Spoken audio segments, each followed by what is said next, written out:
I'm trying to fix my bed. We'll see if this works. At least, maybe I can make it to where it's a little bit more comfortable and give me a teeny bit more room in my living space area, and while still staying far enough away from the back doors so they can do whatever they're gonna do. So, yeah, because I've figured out that even after making it so they don't really leak so much, there's still going to be moisture, so I really don't want to be up against it. Alright, so hopefully this works out good. Okay, as you can see, I have my wood cut here. I actually had it cut at the hardware store, which was handy. I decided to try that this time, seeing how I don't really have a power saw anymore. It was just too big and took up too much electricity, so I couldn't keep it. And so cutting with a handsaw, I don't cut square. So at least at Lowe's, they had this big old chop saw thingy, and look how square this thing is.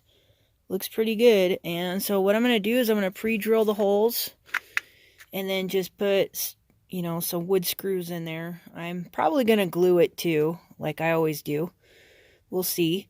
But yeah, this is actual 2x4 studs instead of the 2x3s, which I used last time. And I would have used the same thing, except for this time I couldn't find any that were decent. So I literally had to pay a little bit more and get some real studs. And they're a little bit heavier, but I figure it's worth it to get a better quality of wood. And that's something you guys might want to think about when you're building your bed, especially. You don't want your bed to break on you if you're kind of a bigger person like most of us are these days. You don't want too many knot holes, and you don't want stuff that's warped. I do know that much. So yeah, it's very important, and especially if you're going to make your bed kind of high so you can have like a garage space or storage underneath, you just want some good wood. So it pays to kind of pay a little bit more. I only paid like $1 more a piece for these, so it wasn't that bad.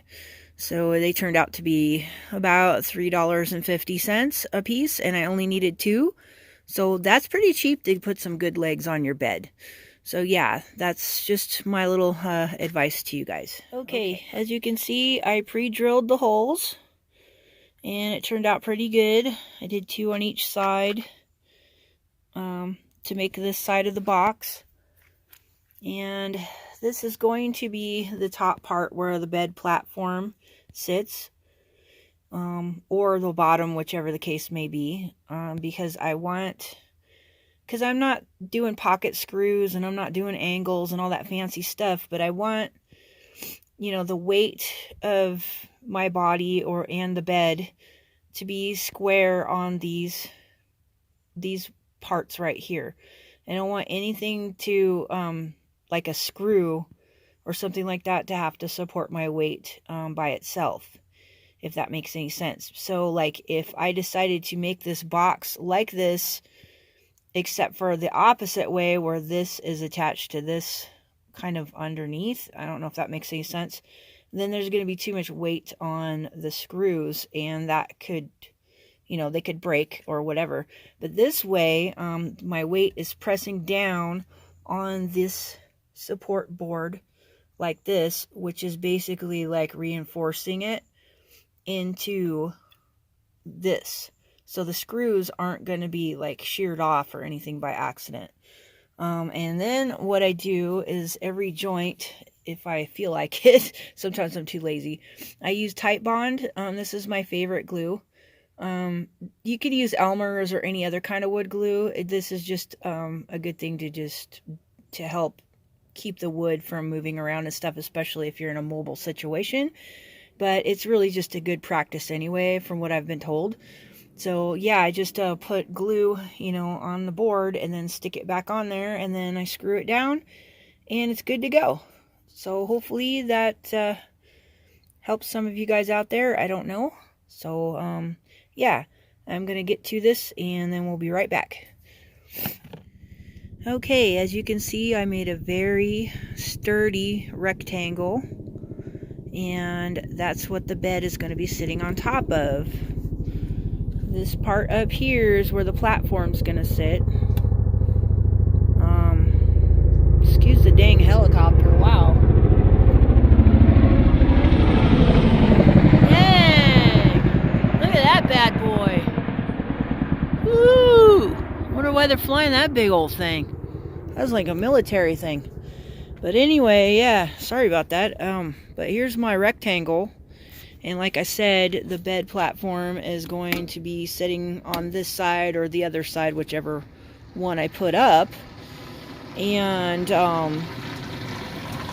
that way, like I said, the screws don't have to bear the weight of myself and my bed. This whole post right here in between, that's where the weight's going to be taken care of. That's the support there. And I'm hoping, because this is, even and it's a rectangle and not curved like the wheel well is, that it'll be a little bit more level. That was part of the problem, is this bed. I just kind of whipped this up because it was an emergency kind of deal, and so I only put supports on the front part, and that's basically all the wood I had at the time anyway. And it kind of, when I have my weight on it, it doesn't want to do it now, but it'll rock back towards this way, and then I'm lopsided because there's no real support except for the wheel wells under there. And the bed doesn't go anywhere except for doing that. So, but it's very uncomfortable. And also, like I said, because I have all this space in between here, it makes it very cold. And I've noticed that some stuff that didn't used to get condensation on it that I stored under my bed is really getting condensed now. So yeah, that's just one of the reasons why I'm moving it back and then up. And I'm going to try it right now without a little backing on the back and see how it works. And if that's still uncomfortable, if it's still cold, even though I'm going to be kind of up against curtains, because I double curtained it this time. If that doesn't work, then I'm going to, like I said before, put a back, like a little wall up on top here, just so, and maybe even insulate it so I can stay warmer. In the summertime, that might not be so nice, but at least right now, I won't be freezing to death while I'm trying to sleep. So yeah, that's pretty important. All right, back to it. Okay, here's what it looks like so far. Just to give you guys an idea of how it's supposed to support it. But now it is time for me to go, because the park is going to close here pretty soon. The sun is going down. Okay, it's the next day, and I got to try my bed out last night, and it worked out pretty good. Hopefully it's not close to the doors enough to where if it gets, wet inside of here, that it'll get my bed wet. I guess time will tell on that. I am going to do a little bit of a video to show you guys what I'm doing to try to help with that problem. And hopefully, it might give you guys some ideas if you have to, live in an old van like I do, or if you want to live in an old van like I do. I really like my van. It's just that there's, I guess, I don't know. Maybe it's where I live. Maybe California, because they like to phase out such old things like old cars and stuff like that, that maybe there's just not the stuff available here and people that want to work on it anymore. So maybe that's just my problem. But yeah, so I had to do some jerry rigging on my doors and stuff, as you guys well have probably heard me say before. But hopefully it'll be good enough to keep the rain out, and hopefully I got my bed just a couple inches further away from the doors, and so that it, hopefully won't, if it does get wet in there, soak up on the bed. So yeah, that's just a little recap of what I did. Fixed the legs on it. I think it's a little sturdier than it was after the second time I built it.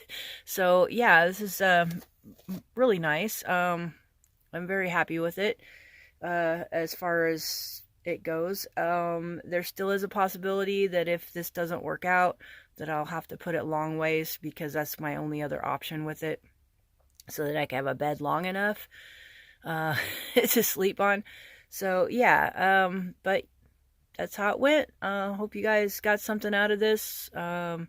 maybe, you know, people that don't know how to build things yet or whatever, because all my stuff is very rudimentary and beginning, and I hope that maybe I could help somebody with it.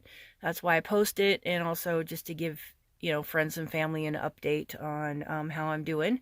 And yes, my flu is much better than it was, and I'm still kind of feeling under the weather, but not like I was last week. So that's a good thing. And so yeah, things are looking up. So yeah, well, thanks for watching. If you got this far, and just if you got something out of this, maybe consider subscribing, and hit that little thumbs up button if you liked me, and you know, ding the little bell. You know what to do. Thank you so much for watching, and have a nice day. All right, talk to you later. Bye.